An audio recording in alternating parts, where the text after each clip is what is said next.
Hello, we're back for another Good Gut Live. And this is the live that we do every month where our other dietitians join. This is always fun and exciting. Today we have a fun topic. It's definitely in the fun category where we've been hearing, I know I've been hearing a lot about Lunchly. And so I thought it'd be cool as a bunch of integrative registered dietitians to review something and to look at something and go, what do we think of Lunchly? What are our perspectives and each in our own expertise on Lunchly? And my daughter, who's 10, she just turned 10 today officially. She's always hearing about Lunchly. Kids still bring Lunchables to her school and Lunchly. And so there's this big like marketing battle going on between Lunchables and Lunchly. So I'm like, what are our thoughts on that? What are our perspectives? So we're excited to jump into that. For those that aren't aware, my name is James Marin. I'm an integrative registered dietitian, environmental nutritionist, and the co-founder of Married to Health. And then I'll see Rachel, maybe you next, and we'll go in order. Everyone can introduce themselves. Sure, Rachel Kent-Frias, a registered dietitian with a focus on gut health. And Katie, go for it. Hey, I'm Katie. I'm a licensed registered dietitian. I'm also a PhD candidate studying diet interventions and breast cancer. And I'm Damaris. I am also one of the dietitians on the Married to Health team. I work with kids a lot, people trying to prevent or reverse chronic diseases, and I'm also studying to become a naturopathic doctor. Awesome. Great. For those that are just listening or watching on Spotify later through the Good Gut Live podcast, we're going to do our best. I highly recommend you go to Spotify to listen to this later on the podcast because Spotify allows you to see video, or YouTube podcast to watch and listen on YouTube because this is going to be pretty visual. We're going to pull up Lunchly and just react to it in a way, or so to speak, and get our thoughts on it. So I'm going to pull that up. And we'll do our best to describe what we're seeing as well for those just listening. But again, I highly recommend you watch.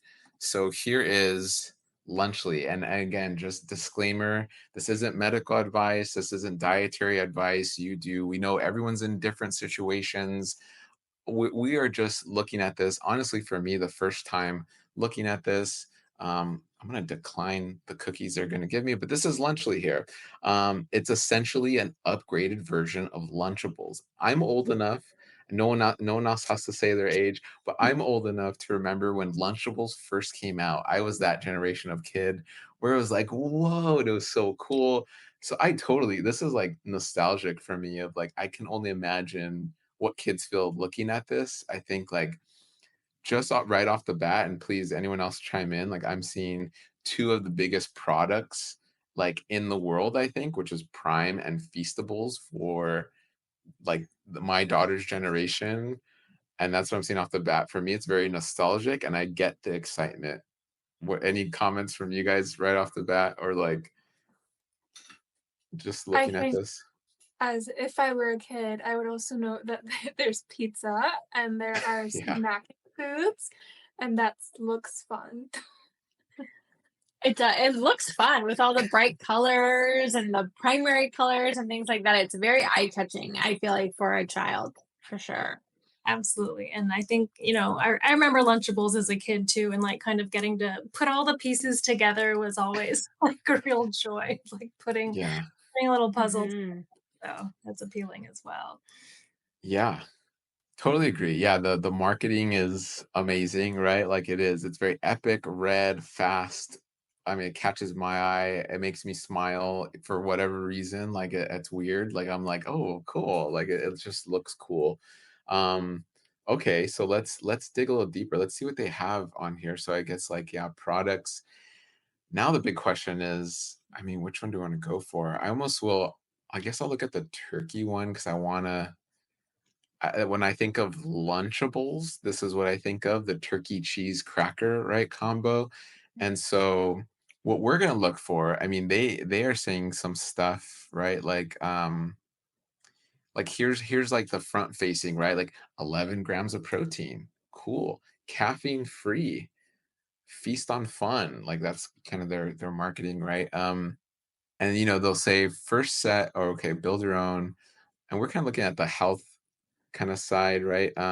This is exclusive form that has B vitamins, 400 milligrams of electrolytes. So, okay. What do you guys want to do? Nutrition facts or ingredients first? What do you think? I think nutrition facts is a good place to start. Kind of give a Okay. little bit of an overview before diving in deeper. Okay, here we go. Nutrition facts. So, and for those that want to are like, I'm not very confident on nutrition facts. I don't know what I'm looking for. We did a whole episode on how we would shop um in another episode. So go back on Good Gut Live podcast, and we really dissect this, which we can totally get into here. But just to note, this is for a package. So one package is 230 calories. And what are you seeing here? So 12 grams of fat, saturated fat. Anything sticking out to anyone? 11 grams of protein. Well, the first thing for me is like looking at the fiber and seeing the dietary fiber is just 1 gram, of course. Mm, And then Yeah. with that 22 grams of carbohydrates is always a bit of a flag for me. Something's missing. Hmm. something is missing. And so, yes, I mean, that's a wonderful comment where it's like, okay, 22 grams of carbs, 1 gram of fiber. And what does that mean though? Like, and anyone else can chime in, but a really quick a number you're looking for, and like, okay, what is a good, like, what number of fiber would we want to see there? It's called the carb to fiber ratio, where you take the total carbohydrates and you divide it by the number of grams of fiber. And if that number is 5 or below, it's practically a whole food product. Um, if it's 10, if it's 10 to 5, it's a bit better of a product than normal. So right. So if we do that here, if we take 22 divided by 1, that's a fairly easy calculation, right? We get 22, right? And so that is well above 10, obviously well above 5. So would this be a whole food product, meaning they're using like whole ingredients with lots of fiber? I mean, the answer is no, right? So where does this fall? I guess where we can get is like, where does this fall in like the hyper processed or ultra processed food? I mean, we'll keep exploring, and I'm excited to look at the ingredients. But what do you guys think of that? Of like, okay, 10 to 5 and 5 and below is great. This is 22. Yep, more than quadrupled that ratio. Yeah.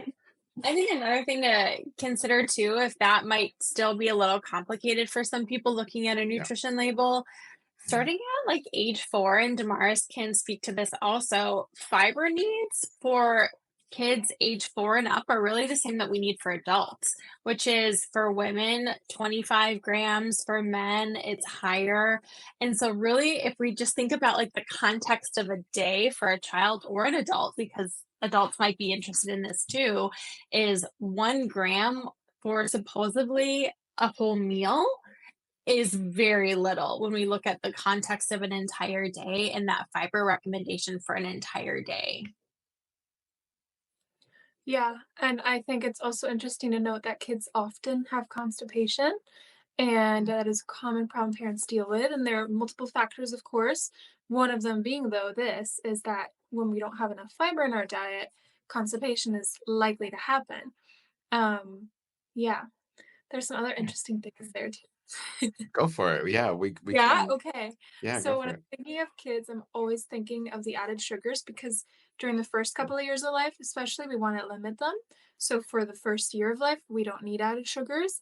And then after that, the American Heart Association recommends no more than 25 grams per day max.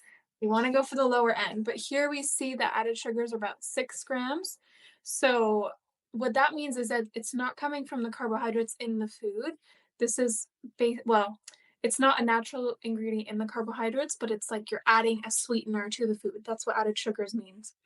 And Mhm. so, in that consideration, with this Lunchable, we would be going towards like a fifth or a quarter of your daily max of sugars. So, if you consider that they might be drinking something else along with that or have another treat along with that, things stack up quickly. Um, yeah, Mhm. there, And there. correction, Damaris, this isn't Mhm. Lunchable. This is Lunchly. No, I'm just kidding. Yes, thank you. Good No, correction. it makes me curious. Maybe I don't know if we have time. We'll pull up a Lunchable, but like, how different is this in Lunchable? Because this is already like, yeah, Mm. fiber's really low, added Mhm. sugar.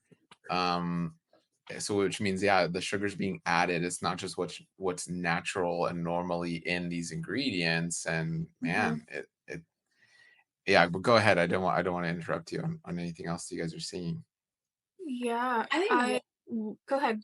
Oh, I was gonna say one other thing about that fiber conversation is the other thing to look at is that stood out to me is the fiber and the calories also. Mm, So looking at like that whole box is only 230 calories with mhm, only 1 gram of fiber. So that's Mhm. telling me too is people are going to be very hungry very mm, quickly after eating something like this for only 230 calories. And this to me is going to say if I'm eating this for lunch, I'm going to be hungry very quickly after. And if you're continuing to eat lower fiber foods, your body is going to continue to try to fill that stomach up.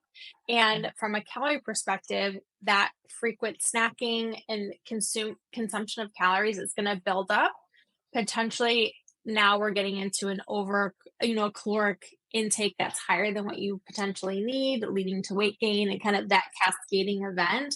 So I think that this is also interesting comparing the calories already being quite low for a meal and then that addition of low fiber. I don't think this is really going to fill people up, generally speaking, but again, nutrient speaking, with that same idea of very low nutrient profile. mhm. Most likely. We haven't looked at the ingredients yet, but that's my assumption. Yeah, I had that same thought of the calories, and I don't know, for me, whenever we were eating Lunchables, it was always on a field trip or some day where I was, more active as a kid and probably needed a lot more calories in my day to sustain that extra activity. So yeah, similarly as well, we're looking at 11 grams of protein, and then twice as many carbohydrates, and calorically, you're getting even more of your calories from your carbohydrates, including those added sugars, than from that 11 grams of protein that they, as we pointed out earlier, they tried to really put on the front of that package as a really great protein source. But delving deeper into the nutrition label, not as significant as it might seem from the outside, I guess. Hmm. I mean, I can speak from memory. I mean, this was like a snack to me. This didn't feel like a lunch. I mean, well, again, I didn't eat Lunchly. I ate Lunchables, right? But this is it looks very similar. And so I would eat a Lunchable like nothing. Like that was I remember a Lunchable being part of my lunch. It wasn't my lunch, right? It was like a fun add-on to me. And I imagine my daughter, knowing how much my daughter eats and how active she is, this would be nothing. She would chug the drink, Yeah. pop the chocolate in her mouth, probably stack up all the crackers and meat and cheese and just eat it all in like, a couple like 4 bites maybe and be like, okay, what's next? And yeah, and then it's like, okay, what nutrition did she get she got fat and protein. Okay, what else? Not fiber, not things that are really going to fill her up. And I really think they are banking on this protein marketing of like, well, protein will fill you up and you just need protein, protein. It goes back to this kind of what we're seeing constant is like protein, protein, protein, which don't get me wrong, protein is great, but we can dive into like, but it's quality of protein, right? Is I wonder what the quality of this protein is. Um, yeah, which can kind of go, maybe we'll say that for the ingredients, but just really to plant the seed is when it comes, especially with animal protein, the protein is in a state of degradation. The protein is animal flesh that is degrading, and so you have to wonder how shelf stable is this package. That's where you get into the nitrites and you get into these preservatives and you get into a lot of the things they don't put on the nutrition facts and a lot of times don't even put in the ingredients that they're using to stop or significantly lower how quickly that meat spoils. And so that's a big factor, and the reason why that meat is spoiling in the first place is because it's coming from an animal, it has microbes in the animal, and the microbes from the animal are degrading that meat. And so these are all things I don't think kids definitely don't think about, parents hardly think about, and so it really goes to the quality of that meat that you're consuming. So I don't know, anything else, or should we go to ingredients, but let me know if anything else kind of stands out. But yeah, yeah, go for it. I have one more comment. Yeah. Or maybe 2. So the energy like, the thing that stands out that the few people will enjoy seeing is the protein, we already talked about that. The other part of the energy that comes in here is the fat. Fat can give you energy. Okay. Half of the fat here is saturated fat. Now, there is also recommendations from the American Heart Association for saturated fat caps for kids, and for 2 to 3 year olds, which might enjoy this product, it's the max for per day is 7 grams. So that's definitely cutting it very close. For older kids, it's like 15, 16 grams max, but we do ideally want to go for like monounsaturated fats, polyunsaturated fats, omega-3 rich fats. So that's a quick comment there. Okay, yeah, I'll save my other one for later. Yeah, go for it. Yeah, great. No, a great, yeah, point. It's funny because I know a lot of people out there can say different things about different agencies, American Heart Association or the American Diabetes Association, Academy of Nutrition and Pediatrics. There's so many, there's good and there's bad, I think, with any association or organization. But yeah, for so long, what's interesting is a lot of the research we're looking at, which I do agree with and have looked into personally, it's like essentially they're promoting like a plant-based diet in a way, like eat more plants. It's there, but unfortunately, a lot of Americans aren't doing it or the way they say it because it's very different to say eat more plants, have a plant-based diet. I think a lot more people kind of understand that. Where it's like, oh wow, eat more plants, as opposed to saying, hey, you should cap or you should only get this percentage from saturated fat. Most people are like, what does that even mean? But when you look at the language they're saying, I think in a subtle way, they're saying eat more plants. But realistically, and this is a whole nother, I don't want to, we don't have to spend much time on this, but this is a whole nother episode of like some organizations, because of funding, have to be careful. Even our own government um, nutrition recommendations, we have to be careful because of some of the funding that certain politicians receive from big food companies, right? So it's better to say things in a way that's more vague and confusing than just right out saying limit cheese intake, don't eat too much butter, don't eat too much processed turkey meat, right? Because then the turkey manufacturers are like, what are you doing? Like, no, you can't, don't say that. And it's like, well, okay, well, so everyone's kind of playing this game. So anyway, all right. We can't wait any longer for our symptoms to just get better with medication. We can't wait any longer for our kids to just be healthier. We can't wait any longer for our soil and environment to be cleaner. We can't wait any longer for our food to actually give us the health we are looking for. What we need to do is come together. What we need to do is reconnect with our health, reconnect with each other, reconnect with our microbes, reconnect with our food, and reconnect with where our food comes from. That is why we want you to join us at the Regenerative Nutrition and Gut Health Experience, where you're getting the how-to, the what now of what to do to become healthier, to connect to these important topics, to connect with one another, and to truly learn from experts who are in the field, who are working with patients on a day-to-day basis on what actually works to become healthier, to heal, to connect with your gut microbiome, and to truly heal with each meal. See you there. But if there's any other comments, let me know. But I think, yeah, ingredients would be cool. So those were kind of the nutrition facts. Ingredients. Oh, wow. So we have 3. That's a lot of ingredients. 3 areas. I guess we'll just start at the top. So I guess like the ice pop drink. And everyone can see that okay?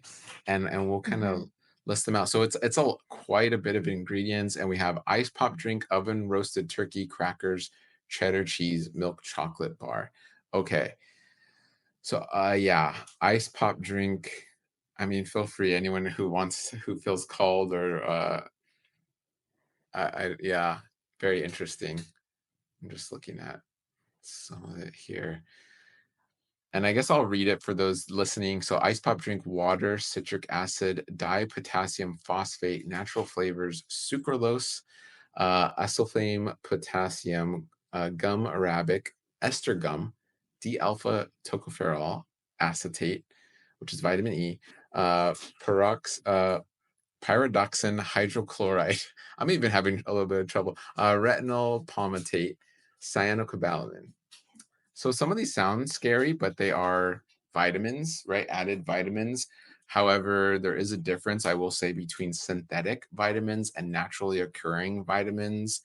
I wonder which one they're using here. I got to brush up on my biochemistry to know exactly, but I'm seeing lots of gums and artificial sweeteners as well. I don't know, just in the drink. I don't know if anyone else wants to comment on the drink. Yeah, I think just to translate it a bit, Yeah. what we see here is water. We see some natural flavors. We don't exactly know where they got the flavors. We see some artificial sweeteners, and then we see gums. We also see the addition of vitamins and minerals. So this is very much a chemically manufactured product. Um, Sometimes what happens with a meal is that when you take away the whole food, like the fiber potentially, you have to add it back in, and that's what they're probably trying to do here, from what I'm seeing. Yeah, and again, to me, it just kind of points back to that those main points that they were making on the front of the box, that it had all those vitamins in it, and they are not naturally coming from the food source itself, but rather something that they had to add to Mhm. drink. Totally. Yeah. And I would say, yeah, like these artificial sweeteners just I mean, yeah, there's so much to go there. But yeah, as far as like I can imagine anywhere a 3-year-old to a 16-year-old drinking this, it's like gums as well, which we have to be careful with gums, artificial sweeteners, and then yeah, like almost like a fortification, which fortification isn't bad, but ideally you're getting a lot of vitamins and minerals from your food and not just constant fortification, especially with questionable quality of vitamins and minerals. So very I interesting think stuff. the last thing I want to say about with the drink as well Uh, is when we look at the overall context, kind of going back to that fiber conversation of we already have a potential whole meal that is very low in fiber, and now we're adding some more things like gums, some things that can affect the microbiome of such little people, such, our kids, that we really want to start building up that microbiome really from that first 1,000 years of life and then through their childhood, kind of trying to set them up for success with a really diverse microbiome. This isn't necessarily a food that's going to do the trick. Not that every meal a child eats has to, but this is certainly not going to be one of those kind of microbe building meals or the yeah, right microbes per se. Yeah. I will also say that, sorry, thank you for bringing up the microbiome. I was thinking that too with the Yeah. gums and the sucralose, potentially like impacting the microbiome, but also you're building your child's palate at this stage, your child's taste preferences, and the sucralose is a type of very sweet tasting food. And so, what are you building into their palate is what I'm asking. And are you intentional about that? Because compared to fruits, how does it compare? Yeah, Mhm. just some thoughts for the parents. totally. So would this I guess to and maybe just as integrative registered dietitians, would this be a drink you give to your kids, whether you have kids or not, or would this be a drink that you drink? I'll ask it right out, flat out. Yeah, I will say, and this is something that's interesting. I'm in that stage with my family of starting to feed my daughter, real solid foods and kind of having those conversations as a family. What are our priorities and things like that? And going back to what Damaris was saying, of setting up the palate is something that's really important, especially early on, to reduce the risk of pickiness and really building a diverse array of foods and textures and flavors so that a child or a person kind of growing into an adult is able to tolerate these foods Mhm. physically, emotionally, mentally, which is all about that integrative approach. So I can't say that this is necessarily something that I would hope my child would be asking for, and I'm sure it'll come up down the line, but as of right now, and as the parent making those decisions isn't something that I would advocate for. I agree. That was a very nice way of just saying no, thank you. From a yeah, it's a no, thank you in a very polite way, right? Where it's like you Mm. ideally would want to give your child, especially young child, optimal hydration and ingredients. And we didn't even get into like, just the thought of, I mean, plastic is something we want to get away from. This isn't a plastic bottle that is not BPA free. And then BPA is just one of the bisphenol compounds that we test for, or many don't even test for. And we have to understand, like all of this, this bottle has been in a warehouse before it was even packaged for who knows how long. And so, um, yeah, it's there's so many factors here, but it's ideally, again, going back to this, you ideally want to give your kids great hydration. This wouldn't be a top pick. Yeah, it's like a nice no thank you. Okay, so oven roasted turkey, which is turkey, water, sea salt, vinegar, potato starch, cultured celery extract, cane sugar. What's interesting here is that you know, you're getting all this kind of mixed and mashed and pressed together. We all remember those like turkey slices, and this is more like the processed turkey, where you're not. It's not saying turkey breast, right? Or turkey thigh. It's just like turkey. Which parts of the turkey? Questionable, right? So, and then there's certain parts of a turkey, and there's a reason why there's prized parts of an animal where there's parts of a turkey that no one really likes to eat whole, or there's parts that accumulate more toxins that the turkey has come across in its lifetime.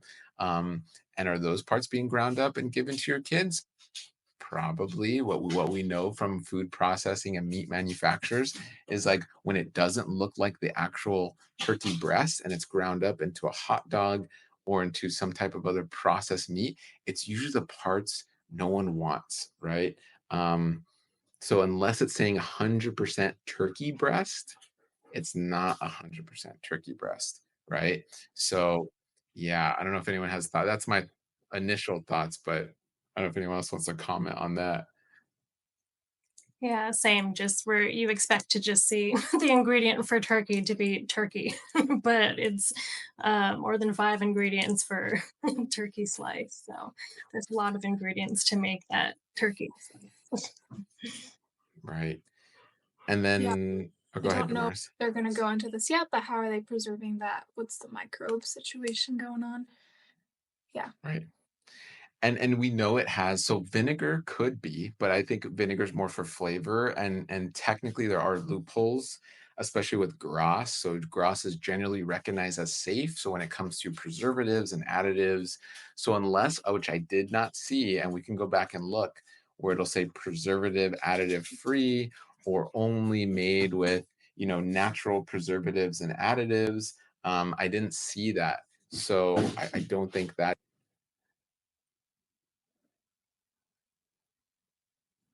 Um, so yeah, so I want to say, yeah, the additives and preservatives are very questionable because just like us, if I were to, hopefully not, but if I were to die, what happens to my body? It starts degrading because essentially all the microbes living in and on my body are like, whoa, time to change things. So the microbes that are good, there's a mass migration of microbes, there's change in microbes. The microbes that are there to break down flesh thrive and explode in population, and that's why we get decomposition. That happens to any animal you eat. Chicken, cow, pig, is a mass shift in microbes, and those microbes start to degrade the animal itself, which is why we have preservatives. So big question here. What are the preservatives? And again, they're not saying preservative free or made with natural preservatives or nitrite free. That's not here. So we would assume it's all of the above. Like anything is fair game. So um okay. What anything else on that? Yeah, I mean, oven roasted turkey. At least it's oven roasted turkey, cool. um Yeah, and yeah. just a little more on the preservatives as well, as they're made to inhibit bacterial growth on the food. The same can happen as we were talking about the microbiome earlier. I mean, we've got microbes in our mouth and our saliva and all throughout our digestive tract. And as they're made to inhibit the growth of the microbes on the food, they can have the same effects effects within our digestive tract as well. So again, we don't have that fiber, we don't have a lot of these like natural foods to feed our gut microbiome, and then on top of that, we're consuming some of these ingredients that are made to inhibit their growth as well. Mhm. And which we know has effects right in our body. That this has been studied. Massive effects from any emulsifiers disrupting our mucosal membranes in our body, which increases with kids allergies, eczema, digestive issues. Like Damaris was saying earlier, constipation is very common in kids. This idea of pickiness, which can come from really a kid's inability to express, I'm having digestive issues. So it gets kind of pushed in that category of they're just picky, when really maybe they're not feeling good. They're feeling too full for too long and unable to eat because they're constipated or because they're having GI issues. And so we just say, oh, they're just picky, right? When there's something much deeper going on. And these little factors compounded with every meal over a certain amount of time are huge, are big. So, oh man. Okay. Well, we'll continue on. Crackers. This reminds me of like a not to call it a brand, but I mean, what is the? Oh gosh, I'm even blanking on the Ritz crackers. That's the one I was thinking of, Ritz crackers. But we have enriched wheat flour. And so within that is flour, niacin, reduced iron, thiamine, mononitrate, riboflavin, folic acid. Then high oleic sunflower oil sugar contains 2% or less of salt, leavening, which is baking soda, monocalcium phosphate, corn syrup, soy lecithin, natural flavors, enzymes. Whew, that's a lot for a cracker. Um, like I don't know. I mean, you guys, we can. I mean, this is just like it's a highly processed food. It's a This would fall into the ultra processed food category where, yeah, it's not a whole wheat flour. It's not 100% whole wheat. It's enriched just white flour, even though they're using the term wheat, and just hyper processed where you're getting sugar, you're getting oil, hyper processed oil, and wow. And the natural flavors, like we said, could be a big question mark, which could be a whole host of other ingredients that we don't really know. Soy lecithin is another emulsifier um, that we're seeing in the cracker. Yeah. Wow.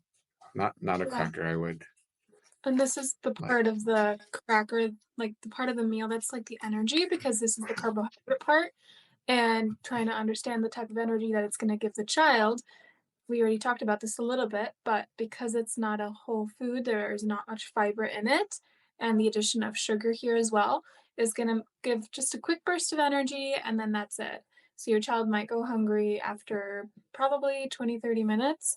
And also, it's training your blood sugar to go a bit more spiky, which can impact the way your body responds essentially to carbohydrates, insulin, that whole picture.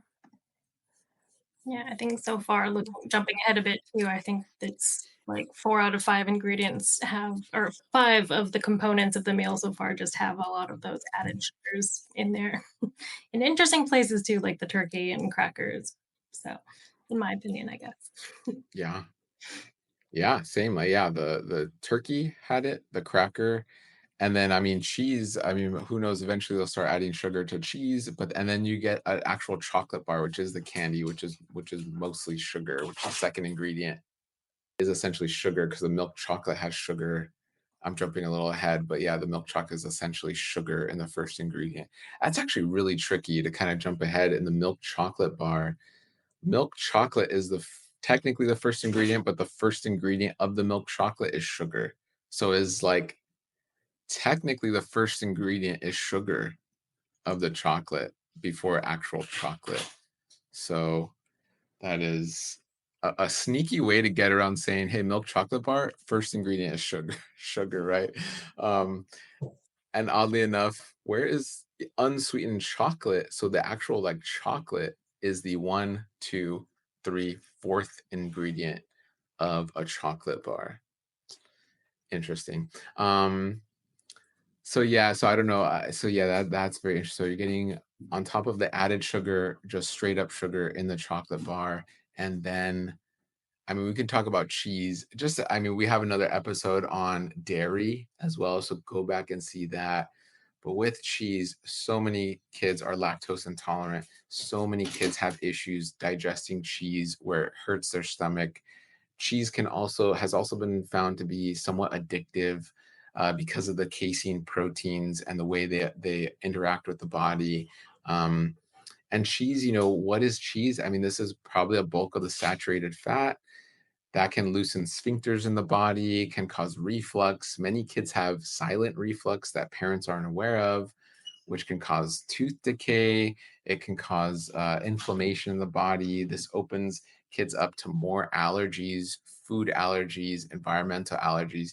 It's crazy. Not many people know this. I remember growing up where cheese was like a protein, string cheese. Grab your cheese and eat protein and be healthy. It's like it's as you look into the research and understand cheese, it's really not that. So I don't know. I know I said a lot there, but any other thoughts with the cheese or the milk chocolate bar because they're very dairy based? Being integrative gut health registered dietitians for over a decade, we really wanted something. We wanted to formulate something that we didn't have when Dahlia was going through IBS and SIBO symptoms, gas, bloating, constipation, diarrhea, hunched over after every meal. That's why we formulated Gut Nurture. It was a mix of ingredients that we wish we had that we had to pull from all kinds of different supplements in order to make a supplement that actually worked, that helped with motility, that helped lay the foundation to build a healthy gut microbiome. It's safe for kids, it's safe for women, men. It's safe if you have IBS, if you're low FODMAP, low histamine, low sulfur, the list goes on and on. We really made it a ubiquitous, amazing supplement to help your gut thrive, and it is something we wish we had over a decade ago that you have now. Try Gut Nurture, let us know what you think, and be one of the thousands and thousands using Gut Nurture to stay healthy daily. Yeah, I just want to talk, well, kind of more general as I'm looking at the whole list again. We mentioned that all of these have sugar. All of these also have some kind of emulsifier, and all of them also have enzymes. And I think what they're trying to do here is what they're doing in terms of the gut. The emulsifier is not really healing, and then they're trying to make sure you digest it a bit better with the enzymes as well. So it's an interesting, why didn't we just keep it right in the first place? Yeah. Yeah, and speaking a little bit on, since this is focused at such a young population, and we're talking about some of the issues, GI distress that can happen at such an early age because of some of these foods, or if these foods are a large part of the diet. It's like you were talking about, almost about building a palate. Almost also the same can apply to teaching a child what their body should feel like all the time. And if GI distress becomes very common and it's what they're used to at such a young age, that can be really unfortunate. A lot of patients I work with, it's not till they're in their 20s or 30s where they start to realize that all of these digestive issues and upset that they've experienced their entire life, that they are not normal. So, like you mentioned, constipation. A lot of people are like, oh, I've just always kind of been constipated. It's just the digestion I have. That's my normal. As opposed to they just weren't set up correctly, perhaps in the first place, to have appropriate and ideal digestion and motility as we would like to see. So it's unfortunate with this being focused on such a small population that we're kind of teaching them that this is their normal. They're getting used to that even as their normal. And I think also the general marketing of the product, it's like a Lunchable, so you can eat it anytime you have lunch. So I think the marketing is not, "This is a treat," either. This is a daily lunch, right? And the kids know that, and we're building, this is basically their daily nutrition, and we're missing quite a few things. We're the things that we do frequently make up our health, and so there's frequently not enough fiber. There's frequently a lot of and emulsifiers and all of these different things, and I want us to consider that as well. That is a great point, and even want to go back to show, like, if we look at this, like what is missing? Like there's literally no fruit or vegetable. And it's like, man, kick a person while they're down, kick a country while they're down. We literally do not eat enough fruits and vegetables. We've been trying for decades and decades, but the last data, I mean, is showing like 95% of Americans are not eating fruits and vegetables. So here's a new, like, marketed healthier than Lunchables product with no fruits or vegetables. And it's like, wow, like that is, yes, Demars, you hit it. Like I was gonna make that point. I mean, at the end, but or maybe this we're approaching the end, but like this, I mean, that's massive. We are a country that doesn't eat enough fruits and vegetables. We and so many of us go to Europe and like I feel so much better in Europe and Europe's so great. You know what's I see a lot in Europe and other countries, even Mexico, South America, lots of fruits and vegetables, right? That are part of a culture normally. So here we are, yeah, promoting something not as like a once in a while thing, not as like a treat, or it's obviously not. It's literally called lunchly, with like eat this for lunch, essentially, with no fruits or vegetables, nothing green, nothing, natural in terms of like an apple, an orange, a pear, broccoli. I mean, there's a number of vegetables they could put, not there. So it is a huge miss, I would say, just in that part.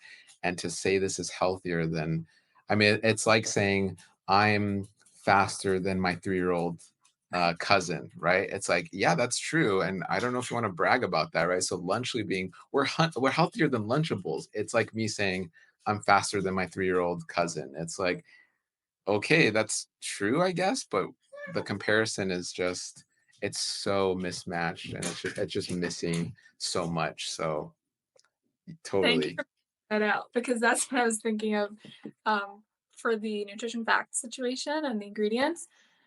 Yeah, we know that a kid's plate should be at least half fruits or vegetables, and this is clearly they're trying to advertise it as the whole meal. Um, you're also not building anything with the fruits and vegetable palette, you're just building, like, the processed food palette. So we're missing out on a lot of these things, and they try to add in basically some of the nutrients that you could potentially find in fruits and vegetables as they're adding in these vitamins, but it is definitely not in the same form. That's why we're missing the fiber here, all these other things. We're missing out on all the polyphenols, and I love to educate kids. They know that if they're talking to me, we're not going to talk about just fruits and vegetables are healthy. We're going to talk about carrots are good for the eyes. And so all of these fruits and vegetables have a different benefit. And we're missing out on these protective health benefits because the polyphenols essentially protect our body in many different ways. Yeah, absolutely. And I think too, like when you're working with kids and there's always talking about eating the rainbow, right? And the most color in this lunchly box is coming from the package of that drink and and the candy bar, no color from the food at all. And like I was saying earlier, like I remember when I would eat Lunchables, I had most fun Mhm, like putting things together.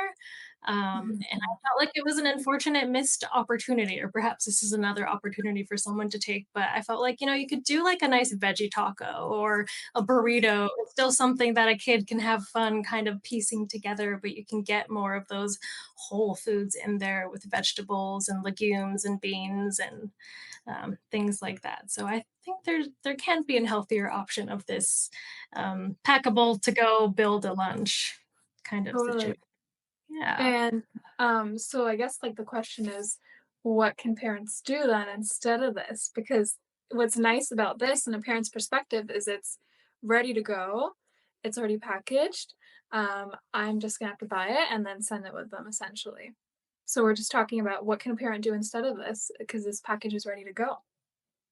And I think parents sometimes parents are focused on so many different things at the same time that they forget that health is a priority as well and making time for health. Um, yeah, and I will say that there are small habits and small shopping choices that can really build an easy to go lunch. For example, if you prepped a whole food carbohydrate, why don't we just make enough servings for 2 or 3 meals in the week? And then we can just add it. Or if we are buying fruits and vegetables and we don't have enough time to cook them up, well, let's buy them frozen. It's ready to go. Um, yeah, Love it. I totally agree. Oh my gosh. Yeah, this is so, yeah, I mean, not to be I mean, I don't think we're downers. We're just saying the truth. I know as a kid I wouldn't like to hear this, and I know as a kid I was like, oh, Lunchables and everything. But and this is where I'll add the piece of, as parents, as any caregiver, as anyone responsible for a younger child, as anyone looking to be healthier and do better.